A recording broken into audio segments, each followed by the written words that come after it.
Hindi ka kakalimutan ng Diyos even isang segundo. Kahit nilimot ka na ng mundo, kahit nilimot ka na ng magulang mo, nilimot ka na ng kaibigan mo, ng mga pamilya mo sa Panginoon, hindi ka niya lilimutin kahit kailan. Last week, ang pinag-usapan natin ay ang The Nature of God. Ito ay series ng We Are Created Like God. Konting review lang po. Who was with God in creation? Isa lang ba si God nung create ang mundo? Siya lang ba talaga? O ano ba yung mystery behind the creation? Who was with God in creation? Sino-sino yon? God the Father, God the Son, God the Holy Spirit. Ayan po, nakalagay yung mga scripture na pwede niyong tignan na sa creation, mayroon yung tinatawag na Elohim. Sabi ganoon, Genesis chapter 1 verse 26. Then God said, "Let us make mankind in our image, in our likeness."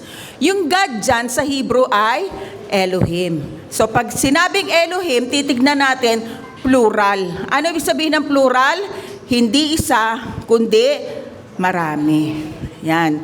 So, kaya nga kanina sinabi ko, who was with God in creation, sila ay God the Father, God the Son, God the Holy Spirit. Now, pinag-aralan din natin ang divine attributes of God. Ano-ano ba yung mga attributes o nature ng God? Letter A, omnipotent, means all-powerful. Makapangyarihan ang Diyos. Walang imposible sa Kanya. At walang hindi kayang gawin ang Diyos. Lahat kaya niyang gawin. Kaya lang tayo sa ating kalagayan, nire-respeto niya ang ating free will. Nire-respeto niya ang mga choices natin. Kasi hindi niya tayo ginawang robot. We were created like Him. Kahit siya ay makapangyarihan, choice mo pa rin. Ikaw pa rin ang mamimili. Amen? So, letter B, omniscient. Ibig sabihin, all-knowing. Maalam siya. Kahit na anong bagay, alam niya. Alam niya ang past, present, and future. Alam niya yung pinakakatago-tago mong sikreto. Kasi siya ay all-knowing. Alam niya ang iniisip mo. Tingin mo, ikaw lang ang nakakaalam ng nasa isip mo, nasa puso mo. Hindi. God is all-knowing. Omnipresent means He is present everywhere. Anytime, everywhere, kahit nasaan, nandoon siya. Kahit akala mong nandito ako, nagtatago ako, pero hindi. Kahit nasaan tayo, nandoon ang Panginoon. Lalo na tayo ay kumilala sa Panginoon, the Holy Spirit lives in us. So kahit nasaan man tayo, anumang panahon, sinasamahan tayo ng Panginoon. Amen? And maraming attributes ang God. Pero isa din sa pinili ko, meron pa nga God never change. Hindi nagbabago ang Diyos. Siya ay mapagmahal. Siya ay mabuti. Siya kung ano yung malalaman mong lahat ng magagandang bagay, ang Diyos yun. Pero ang pinili ko, isa doon ay ang God as loving Father. Nilikha tayo ng Diyos sa mundong ito.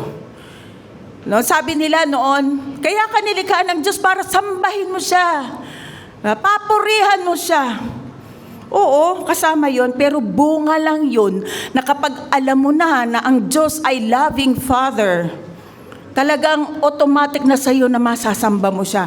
Walang effort na kaya ka nagsisimba kasi alam mo mahal ka ng Diyos. Kaya ka nagdarasal kasi alam mo may nagmamahal sa iyong Diyos. Bunga yun. Bunga yun yung pagpipray mo, pagsisimba mo, pagmamahal mo sa Diyos, pagmamahal mo sa kapwa, bunga yun dahil naramdaman mo, nalaman mo, pinaniwalaan mo na minamahal ka ng Diyos. Kinreate tayo ng Diyos dahil doon. Gusto niyang i-share yung love niya sa atin. Kaya tayo ay kanyang nilikha. Hindi tayo nilikha ng Diyos para alipinin. Hindi ang Diyos ang nag-aalipin sa atin. John 10:10, sino nag-aalipin sa atin? Sino ang nagbibigay ng sakit? Sino ang nagnanakaw? Sino ang masama? Ang diablo, ang devil. Pero ang Diyos ano binigay sa atin? Buhay. Life abundantly. May kasunod. Abundantly. Kaya lahat ng magagandang bagay galing sa Diyos. Lahat ng hindi magagandang bagay galing kanino? Sa diablo. Kaya nga, God as loving Father. Yan po ay mababalikan natin sa YouTube at saka sa Facebook at sa iba pang mga social media accounts natin. At kung pwede palambing, magiging makulit ako sa inyo. Pag may lumalabas po na sa social media natin, share naman natin. Nang malaman nila na tayo ay nag-e-exist. Ang church na ito ay nag-e-exist. At ito isa rin namang ministry. Ngayon, ang message natin ngayon ay God's breath. No, ibig sabihin, ang hininga ng Diyos, buhay ng aking espiritu. No, ang hininga ng Diyos ay buhay ng aking espiritu. God's breath, my spirit. Genesis chapter 2 verse 7. Then the Lord God formed man of dust from the ground and breathed into his nostrils the breath of life. And man became a living being. So, hinulma tayo ng Diyos mula sa alabok. At hiningahan. Totoo nga ba, Pastora? Hiningahan tayo. Diba? Hiningahan tayo ng Diyos? Yes. Sabi diyan, yung breathe, sa Hebrew ay nafak. Literally means to inflate or to blow. Hiningahan tayo, kaya tayo ay nabuhay. Hindi lang basta hangin. Ang hininga ng Diyos ay ang kanyang spirit. Si God ay nag-create ng spirit ng yung pinorma niyang tao na galing sa alabok ay mabuhay. So from alabok, from dust, yung tao nagkaroon ng spirit at doon nagkaroon ng buhay. Dahil ang Diyos ay spirito. 'Di ba sinasamba natin siya sa spirito at katotohanan. John 4:24. No? Ang Diyos ay espiritu. Kaya tayo, ang totoong tayo, no, ay espiritu. Mamaya makikita natin yan. Ang totoong tayo ay espiritu. Patunayan natin yan sa scripture na ang spirit ay nagbibigay buhay sa atin. John chapter 6 verse 63. Ang spirito ang nagbibigay buhay. Ano yung nagbibigay buhay? Spirit. Hindi ito magagawa ng laman. Ang mga salitang sinasabi ko sa inyo ay espiritu at ito ang nagbibigay buhay. Sino yung salita? Sa mga nakaraan nating nung last week, sino ang salita? Sino yung word? Si Jesus Christ. Si Jesus Christ ang buhay din natin. So kung ito makikita mo, ito, nakikita nyo physically, hindi tayo ito talaga. Tayo ay Espiritu. James chapter 2 verse 26. Patay ang katawang walang espiritu. Kaya pag nakakita kayo diyan ng halimbawa, pumunta kayo sa isang lamay, nakita niyo yung katawan ng tao, hindi talaga siya yun. Ibig sabihin yung espiritu ng tao na yun nawala na sa kanyang katawan. Kasi ang totoong tayo ay espiritu na kagaya ng Diyos. Ang Diyos ay espiritu. In what way are we like God? Paano natin naging katulad ng Diyos? Anong wangis at larawan ng Diyos ang nasa atin bilang tao? So nalaman natin na habang nililikha ang tao, may kausap ang Diyos. Hindi ang angels. Sino ang kausap ng Lord? Diyos din. Di ba kanina yung Elohim, plural, God the Father, God the Son, God the Holy Spirit. Yun, tinatawag nating Trinity. Ang tawag doon, Doctrine of Trinity. 3 in persons, 1 in essence. God is a triune God. Triune, ibig sabihin, one God, pero 3 persons. Not 3 gods. Hindi 3 ang Diyos natin. Ilan ang Diyos natin? Isa. Pero merong 3 persona. Paano nangyari yun? Ba't ganon? Hindi natin maintindihan. O sige. Deuteronomy chapter 29 verse 29. The secret things belong to the Lord our God, but the things revealed belong to us and to our children forever, that we may follow all the words of this law. So kanino daw yung mga sikretong bagay? Sa Panginoon. Ibig sabihin, itinago yun sa atin kasi sasabog yung isip natin kapag alam natin yun. Dahil limitado lang naman tayo. Ang Diyos lang ang makapangyarihan at all-powerful, all-knowing, na kaya niya ang lahat ng bagay. It's a mystery. Kaya kung gusto niyong malaman, gusto niyo na bang malaman? Bakit ganon? Hindi pa, sa rapture na lang. Kasi malalaman niyo yan kapag nakaharap na kayo kay Lord, pwede niyong tanungin sa Kanya.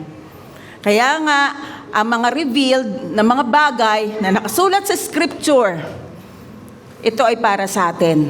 Pero mga bagay na hindi natin mababasa sa Scripture, it belongs to God. Amen? So ipakita natin sa Scripture ang Trinity. 1 John chapter 5 verse 7. For there are 3 that bear witness in heaven. The Father, the Word, sino yung Word? Si Jesus, and the Holy Spirit. And these 3 are one. Nakita niyo? Trinity, Father, Word, Holy Spirit, but these 3 are one. Another one, Matthew chapter 28 verse 19. Therefore, go and make disciples of all nations, baptizing them in the name of the Father, and of the Son, and of the Holy Spirit. So, 3 persons in one God. Paano uli yun? Mystery. Amen? Ngayon, ang tanong, paano tayo naging katulad ng Diyos? As God is a triune God, so man was created as triune. We have spirit, soul, and body. Now, kung paano ang Diyos ay triune God, 3 in persons, tayo din ay body, soul, and spirit. Ang totoong ikaw, you are a spirit, has a soul that lives in the body. So, ikaw ay espiritu na may soul. Ano yung soul? Dito yung, sa soul part, ito yung, dito ka nakakaramdam. Dito yung emotion mo. Dito ka nakakapag-isip. Ito yung mga ginagawa mo. Nasaan yun? Nasa soul part.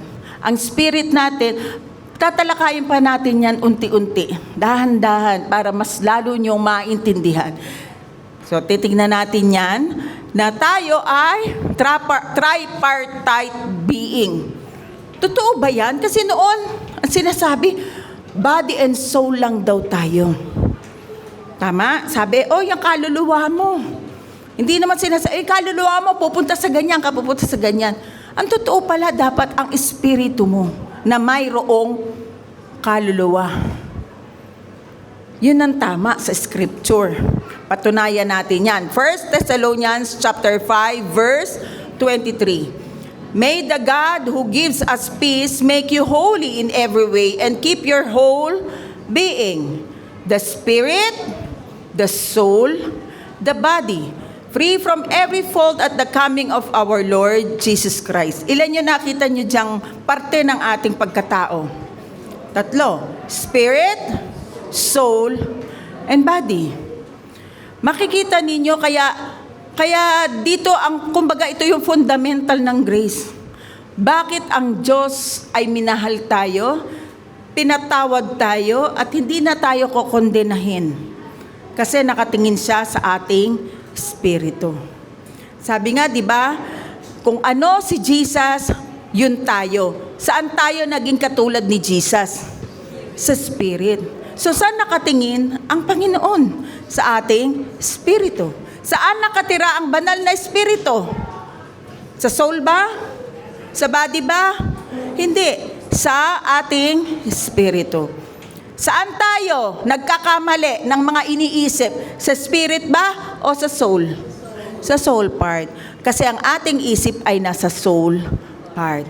Kaya patuloy pa natin ito pag-aaralan, hindi muna ngayon, baka kayo'y mabilaukan. Dadahan-dahanin lamang natin. Amen?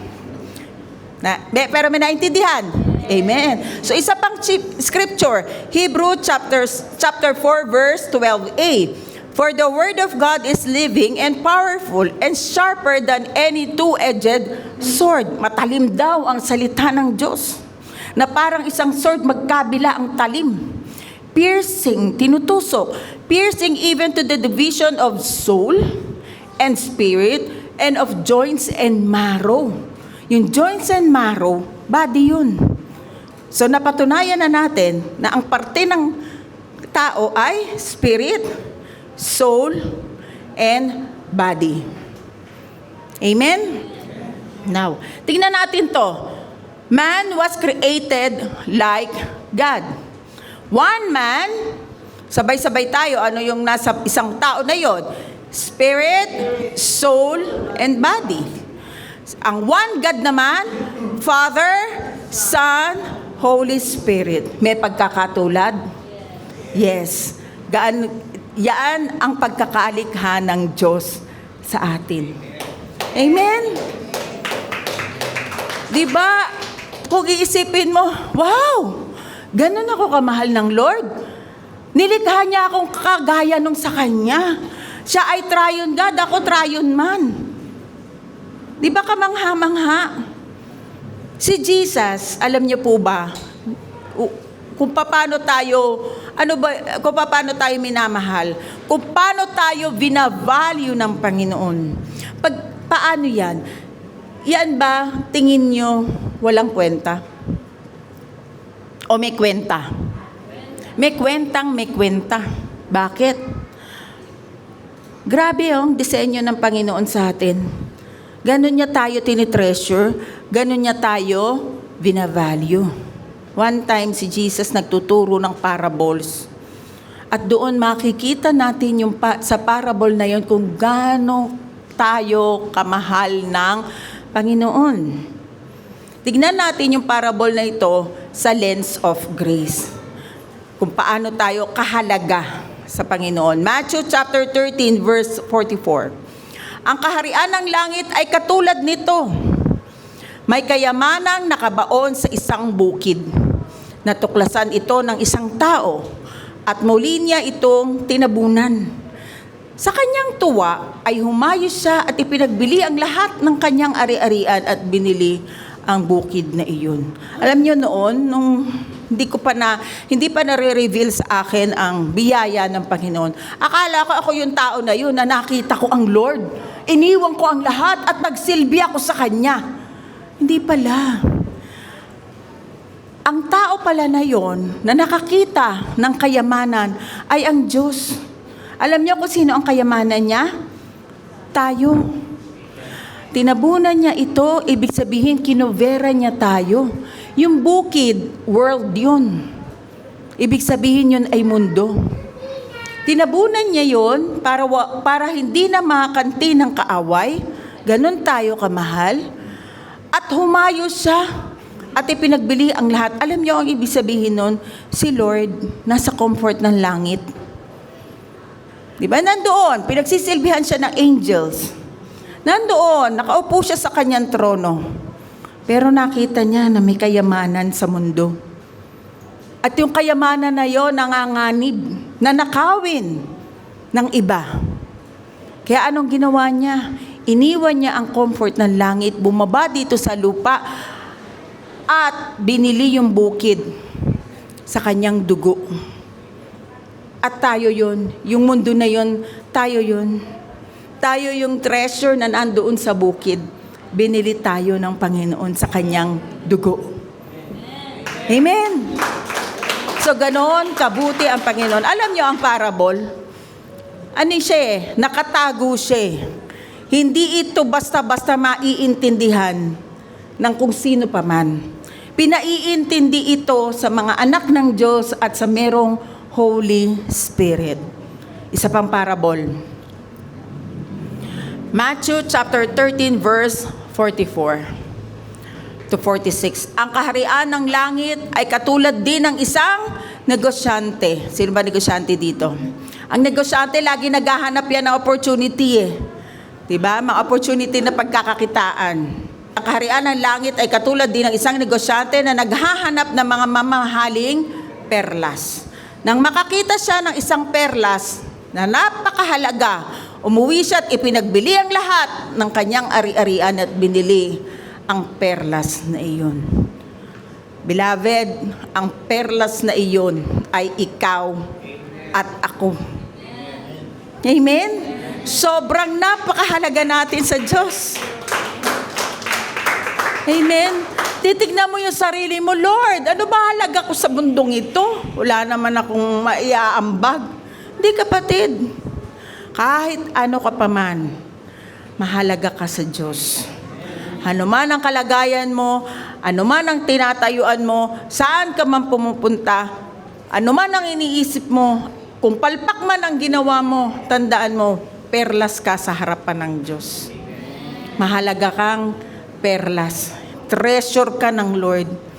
Kalain mo, ipinagbili niya ang lahat, isinuko ng lahat ng Lord, ang lahat ng bagay na nasa langit upang abutin ka lamang.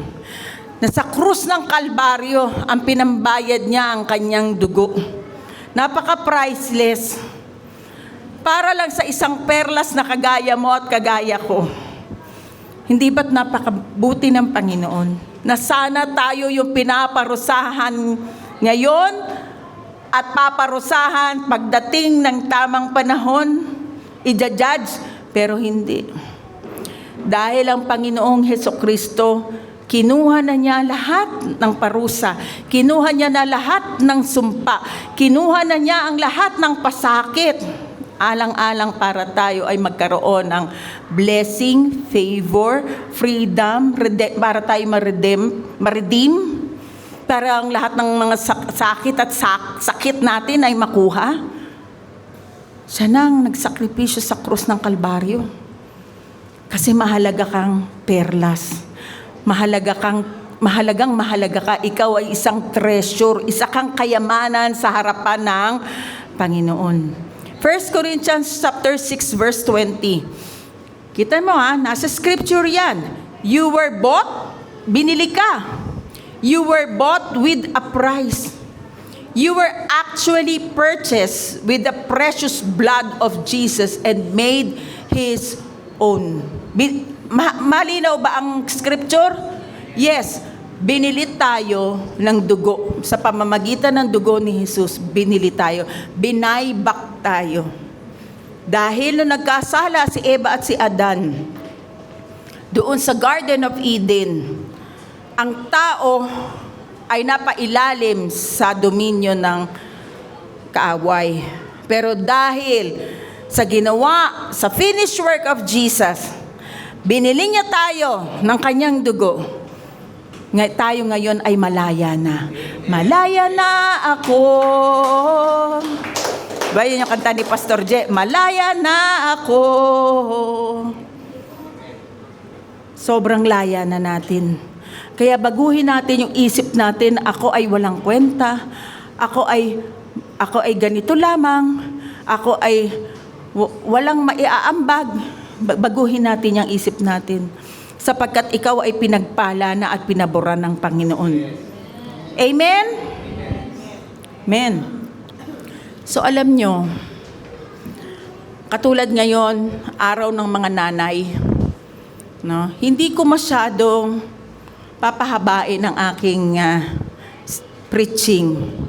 Kasi gusto ko na ang pamilya, bawat pamilya, talagang super na, kahit na ito ay sasabihin natin parang commercial lang. Pero ang totoo nun, binavalue ng Diyos ang mga nanay. Na kung makikita nyo yung FB page natin na meron doong shinare sa Proverbs, talagang binavalue ng Diyos ang nanay. Dahil ang nanay, parang inihilin tulad ng Diyos ang pag-ibig niya sa isang nanay. Bakit?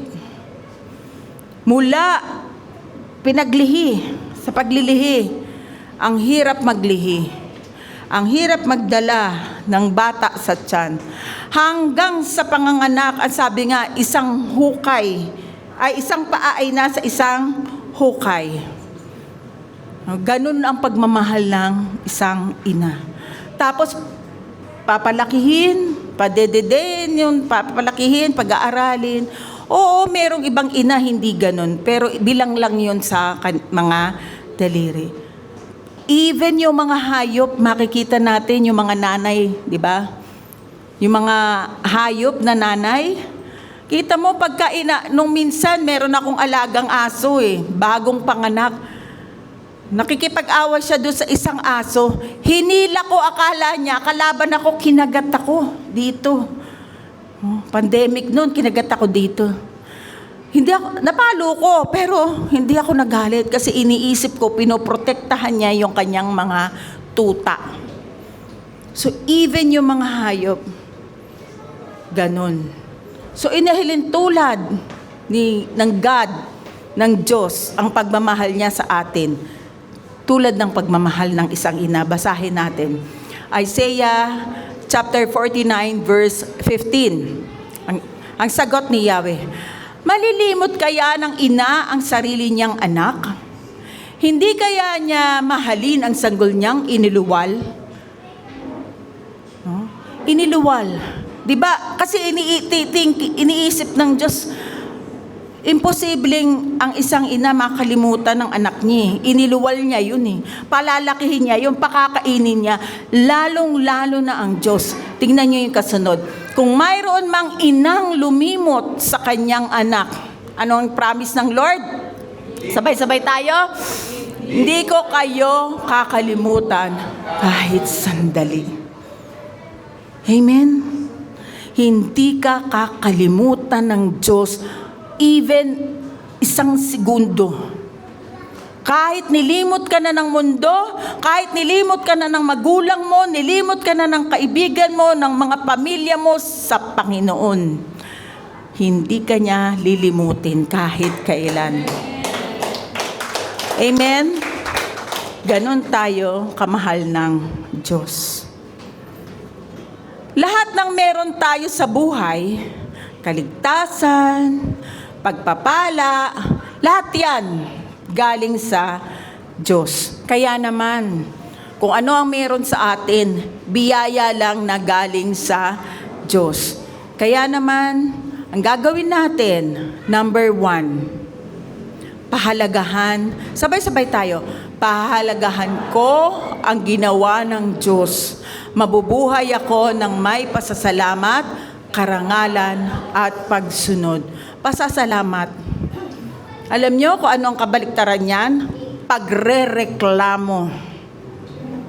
Diba? Pagre-reklamo. Reklamo rito, reklamo doon. Ano ba naman buhay to? Ang hirap naman. Ano ba naman na to? Kakainis naman. Ganyan. Lahat nire-reklamo mo. Pero alam mo, kung alam mo mahal ka ng Diyos, Lord, thank you. Kahit papano meron kami. Lord, thank you. Gumising ako ng umaga. Humihinga pa ako. Thank you, Lord, sa buhay. Hindi galing sa Diyos ang pagre-reklamo. Hindi mo nadadama ang pag-ibig ng Diyos sa oras na ikaw ay nagreklamo. Kasi hindi ka nagtitiwala sa Kanya. Amen? So lahat ng bagay, huwag tayong tumingin sa iba. Tignan natin kung anong meron sa atin, ipagpasalamat natin, itaas natin sa Panginoon kasi yun ay bigay ng Panginoon. Mabubuhay tayo ng may karangalan, may dignity, at pagsunod. Ano ba ang Diyos? Siya ba ay mabuti? Yes, mabuti ang Diyos. Kaya tayo bilang anak niya, lalabas sa atin ang pagiging mabuti. Di ba ang bunga ng banal na espiritu lalabas sa atin? Pag lumabas yan sa atin, yung mga bunga ng banal na espiritu, love, patience, joy, gentleness, kindness, lahat ng mga yun, na mabubuhay tayo ng mayroong karangalan o honor and dignity. Ano kabaliktaran nun? Kung ano nakikita nyo sa mundo? Nakakanti lang, laki na ng mata. Tapos umula ulo hanggang pa, ano gusto mo? Away? Ganon, galit ka kaagad eh. Hindi yun ang bunga ng banal na espiritu. Nakikita natin ngayon, sandali lang eh. Nagkabanggaan lang, bababa. Kakasana. Bumaba ka dyan. Diba? Alam nyo, habang papalapit ang Panginoon, ang pagbabalik ng Panginoon, sabi sa Bible, pasama ng pasama ang mundo. Totoo yan, di ba? Nakikita nyo naman ngayon, yung bad nagiging worst. Kaya tayo, magliliwanag tayo, kaya nga arise, shine. Magliliwanag tayo na kagaya ni Kristo. Nakikita ng mundo, ano ba ito? Ba't nagliliwanag ito? Bakit itong tao na ito? Bakit napakabuti nito? Bakit sa kabila ng kasungitan ko, ang buti-buti pa rin ito? Ngayon, kapag nagliliwanag tayo, maaakay na natin yung tao na yun sa Panginoon. Amen? Hindi tayo sasali sa dilim. Tayo ang liwanag ng madilim na mundo na ito. Amen? Baka mamaya ikaw pa'y nangunguna sa takot. No? Pinakawala na tayo ng Diyos sa takot. Takot saan? May giyera, recession ngayon. Ano ba ang mangyayari sa isang buwan? Baka mamaya triple na ang taas ng gasolina. No? Yung sweldo ko ganito lang. Pagrereklamo yun, takot. Ang takot hindi bigay ng Diyos. Ang takot ay galing sa kawalan ng pananampalataya. Amen? So, wag na tayong matatakot. Kapag ipinagdasal mo na sa Panginoon, okay na, Lord, pinagdasal ko na, ikaw na po ang bahala. Alisin na ang takot, ang doubt sa puso. Amen? Cast all your cares upon Him, for He cares for you. Nag-aalala ang Diyos sa'yo. Kaya kapag yung alalahanin mo, itinaas mo sa Kanya, Lord, ikaw na po ang bahala. Trust Him. Pinakikinggan Kanya. Kasi anak Kanya. Amen? Ang pagsunod. Bakit nagkakawindang-windang ang buhay ng isang tao? Kapag ka nagbasa ng Bible, meron dong mga sinasabi, pero ang choice mo, hindi, ito ang gusto ko. Hindi ko susundin ng Bible. Ano nangyari? Magkakawindang-windang ang buhay ng tao. Amen? Kaya napakahalaga na yung pagpili natin, di ba sabi natin, choose life. Meron tayong mga pagpili sa buhay, pero ang dapat nating piliin ay ang buhay. Obedience. Okay, hindi ka kakondinahin ng Panginoon. Mahal ka pa rin niya kahit matigas ang ulo mo. Pero ikaw ang kawawa kapag hindi ka sumunod sa tamang landas. Amen? O, katulad niya, simple na lang na bagay. Huwag tumawid. O, sige, dagdagan natin. Mamamatay ka. Tignan natin. Ang galing ko kayang tumawid. Maya-maya, ayan na si Kamote Rider. Totoo nga. Nagalit ang Diyos sa'yo? Hindi. Mahal ka pa rin niya. Sino nasaktan? Ikaw.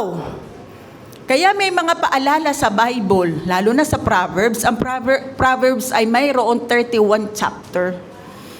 Bawat chapter, halimbawa ngayon ay May 10, basahin nyo ang buong chapter 10 ng Proverbs dahil iyan ay nagbibigay din sa atin ng paggabay sa buhay.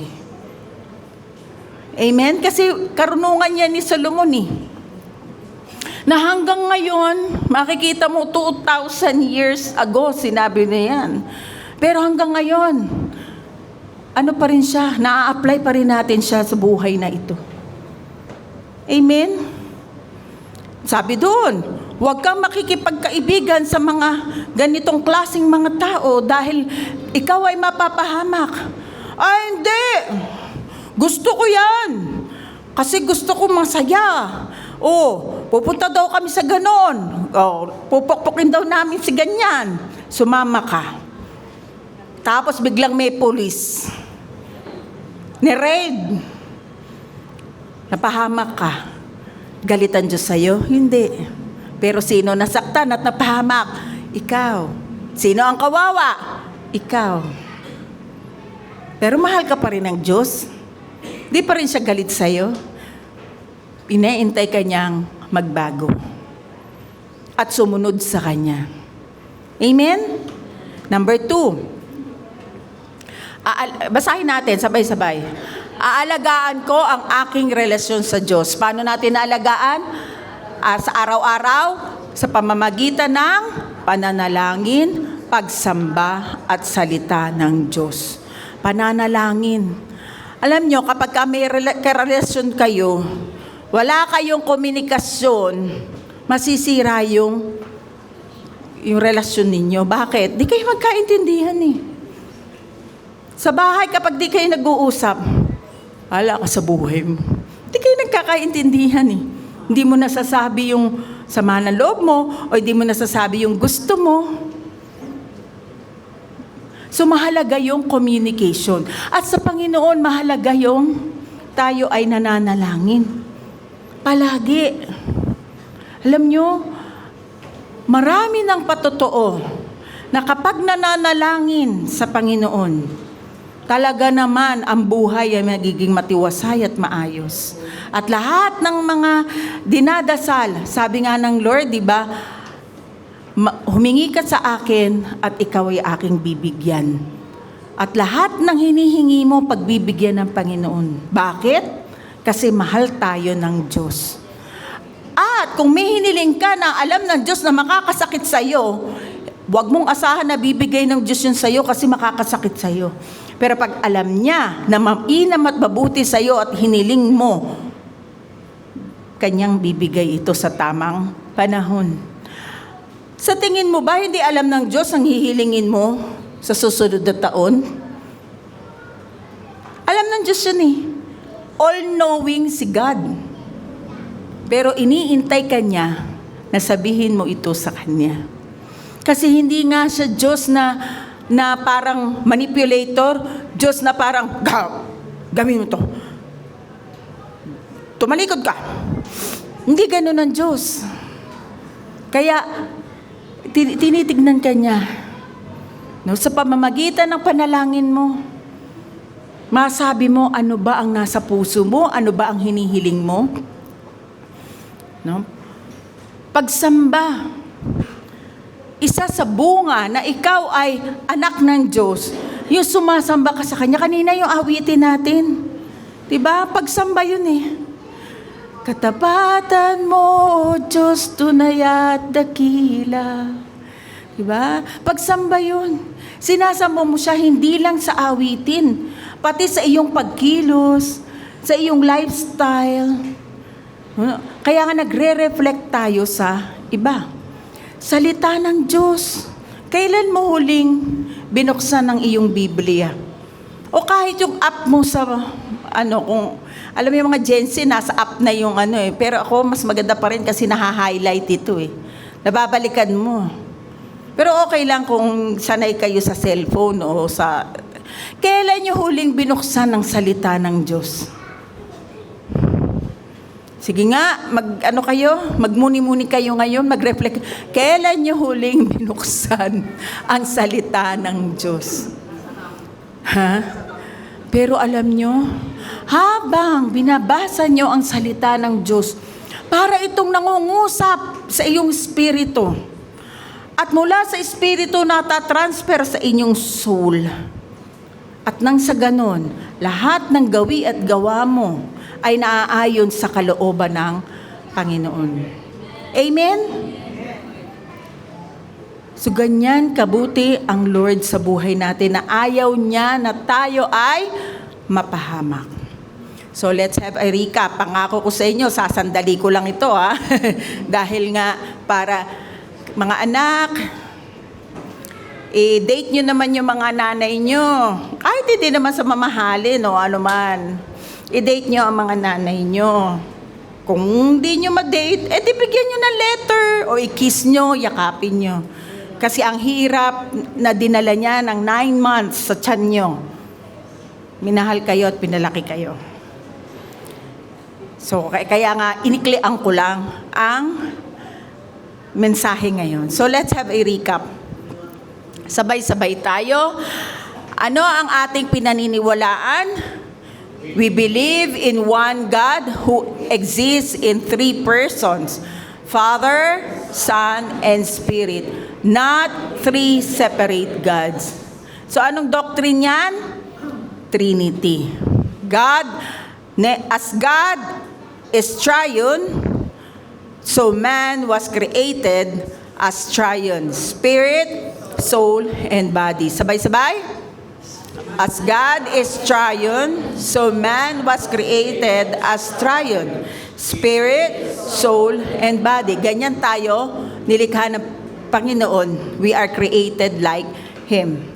Next, you are a spirit, has a soul that lives in a body. Ano yung totoong tayo? Spirit. Ano yung kasama ng spirit? Soul. Saan tayo nakatira? Sa body. So pagka nakakita ka ba ng body na lying sa isang coffin, siya ba yun? No. Lalagyan. Kumbaga sa case lang ng cellphone. Hindi siya yung totoong tao dahil yung totoo, espiritu. At yung ating beloved walk, number 1, sabay-sabay. Pahalagahan ko ang ginawa ng Diyos. Mabubuhay ako ng may pasasalamat, karangalan at pagsunod. Number 2, alagaan ko ang aking relasyon sa Diyos araw-araw sa pamamagitan ng pananalangin, pagsamba at salita ng Diyos. At iiwan ko yung beloved thought. Sabay-sabay tayo. God's breath is not just life, it is new identity secured by grace. So hindi lang tayo hiningahan ng Diyos at nagkaroon ng buhay. Nagkaroon tayo ng bagong identity kay Christ at sinecure niya ito ng kanyang biyaya. Kaya tayo'y manalangin sa mga hindi pa tumatanggap sa Panginoong Yesus at gusto nyo na magkaroon ng relasyon sa Diyos. Sumunod kayo sa panalangin ito. Panginoon, nalalaman ko po, hindi ko po kayang iligtas ang aking sarili. Salamat, niligtas niyo po ako sa krus ng Kalbaryo. Salamat, nagkaroon ako ng buhay na walang hanggan dahil sa tinapos mong gawa.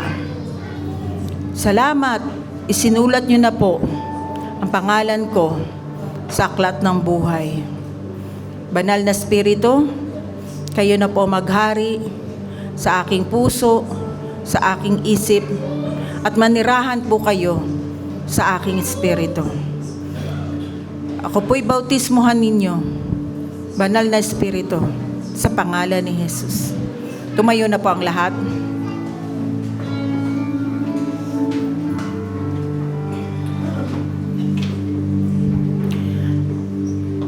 Taas natin yung mga kamay natin at sumamba tayo sa Panginoon.